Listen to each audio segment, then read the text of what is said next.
Vamos direto ao ponto nessa nossa análise, que promete virar do avesso tudo o que a gente costuma ouvir por aí sobre sucesso, saúde mental e aquela busca diária por bem-estar. No mundo que respira produtividade o tempo todo, a pergunta que realmente importa acaba ficando no fundo da gaveta.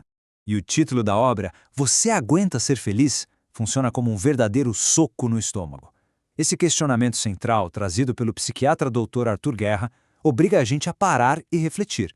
Por que tantas pessoas que aparentemente atingiram o auge do sucesso acabam sabotando a própria felicidade? É uma reflexão muito forte sobre conquistar o mundo, mas não conseguir lidar com a leveza de estar bem. Daí entra uma frase marcante do Nizam Anais que coloca um holofote num contraste brutal. A gente vê toda aquela perfeição artificial rolando solta no Instagram, mas nos bastidores, milhões de pessoas estão engolindo remédios para dormir como se fossem balinhas de goma. Isso escancara o grande paradoxo da nossa época. Uma vitrine de alegria 24 horas por dia, enquanto a vida real está lotada de exaustão. E foi justamente para tentar desatar esse nó moderno que essas duas mentes brilhantes se juntaram. De um lado, o Dr. Arthur Guerra, que é simplesmente um dos maiores psiquiatras do país, e do outro, o Nizam Anais, um verdadeiro titã da publicidade, que sentiu na própria pele o peso de todo esse sucesso e precisou se reinventar do zero. Agora, entrando na parte 1 da nossa análise, o mal do século, a epidemia do século XXI. E vamos olhar para os números porque eles são assustadores. Para se ter uma ideia, os brasileiros passam, em média, incríveis 5 horas por dia grudados na tela do celular. São horas e horas dentro de um ciclo de dopamina digital que vai devorando aos poucos o foco, o descanso e, principalmente, acabando com a qualidade do sono da galera. Ampliando isso para uma visão global, a estimativa é que 300 milhões de pessoas sofram com a depressão. É um número simplesmente colossal. Isso só mostra o tamanho absoluto dessa crise mundial de saúde mental, que não está nem aí para classe social nem para título corporativo. Ela atinge qualquer um. E voltando para o Brasil, o cenário continua tenso. São quase 20 milhões de pessoas tentando levar a vida enquanto enfrentam algum tipo de transtorno de ansiedade. O que, aliás, faz da nossa população uma das mais ansiosas de todo o planeta. A gente acabou virando uma sociedade num estado de alerta eterno que não desliga nunca. E aí a gente chega no burnout. O grande problema aqui é que essa mania moderna de romantizar o excesso de trabalho, de bater palma para quem vira à noite no escritório, transformou a simples dedicação profissional numa doença. É uma condição médica real e reconhecida, que suga toda a energia e afeta até a capacidade de pensar com clareza.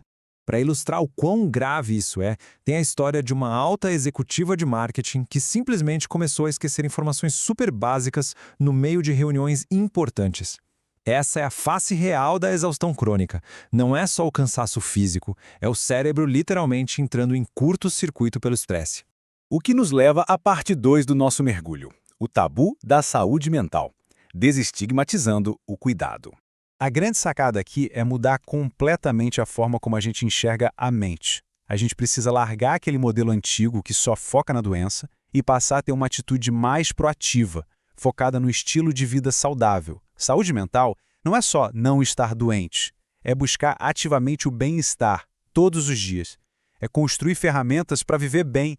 E é fundamental lembrar que as lutas mentais são extremamente democráticas. Elas afetam até mesmo os maiores gênios da história humana. Winston Churchill lidava com uma depressão pesadíssima que ele chamava de o grande cão negro. E Leonardo da Vinci tinha déficits de atenção absurdos. Passar por isso não é sinal de fraqueza, é só parte da condição humana.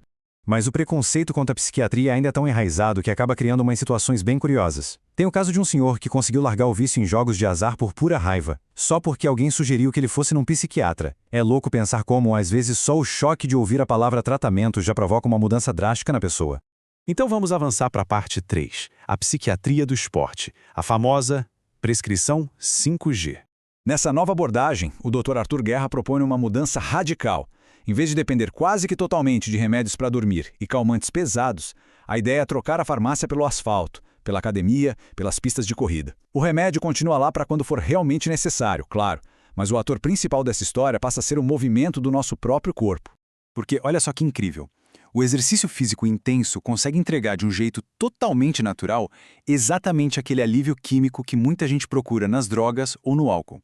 É aquele famoso barato da corrida, sabe? Uma mistura de endorfina, dopamina e serotonina que o próprio corpo produz, causando um relaxamento profundo. Quando a gente começa a colocar em prática esses pilares do Dr. Guerra, que incluem se exercitar, dormir direito, comer bem, lidar com estresse e manter bons relacionamentos, a gente constrói uma base muito sólida. E essa base é tão forte que ela naturalmente expulsa as dependências tóxicas. Se a rotina está cheia de coisas boas, não sobra espaço para o que faz mal. E a prova de que dá para redirecionar totalmente a rota é a história de um engenheiro que conseguiu largar um emprego completamente tóxico e o vício em cocaína. Ele substituiu tudo isso por pedaladas matinais de mountain bike e pelo projeto de abrir uma floricultura. A adrenalina e a emoção do esporte têm o poder de salvar vidas na prática. E assim chegamos à nossa última sessão, a parte 4, a Maratona da Vida. A manutenção diária da alegria. A jornada do Nizam Guanas é um exemplo perfeito aqui. Não é um conto de fadas, é a realidade. Ele deixou de ser aquele executivo super estressado, arrogante e dependente de remédios para se tornar um maratonista centrado e cheio de saúde. Isso mostra pra gente que qualquer um consegue tirar aquela armadura pesada do mundo corporativo e reconquistar o bem-estar mental. E tomar as rédeas dessa situação não pede nenhum milagre. A coisa funciona com passos simples e diários. Começar com meia horinha de exercício, criar uma rotina previsível e diminuir brutalmente o tempo olhando para as telas. É basicamente dar prioridade ao ritmo natural do nosso corpo em vez de ficar refém das distrações digitais. O resumo de tudo isso é uma das melhores analogias do autor. Cuidar da saúde mental é igualzinho a andar de bicicleta. Ou seja, não dá para ficar parado. Exige esforço constante, exige pedalar todo dia, senão a bicicleta tomba. O equilíbrio vem exatamente desse movimento contínuo para frente. E para fechar a nossa análise, fica a provocação que não quer calar. Se a felicidade é mesmo uma maratona sem linha de chegada, qual é o pequeno passo que vai ser dado hoje para começar essa corrida? A saúde mental pede movimento. Será que a gente está mesmo preparado para bancar o esforço diário, lindo e constante que é a fazer a simples escolha de ser feliz?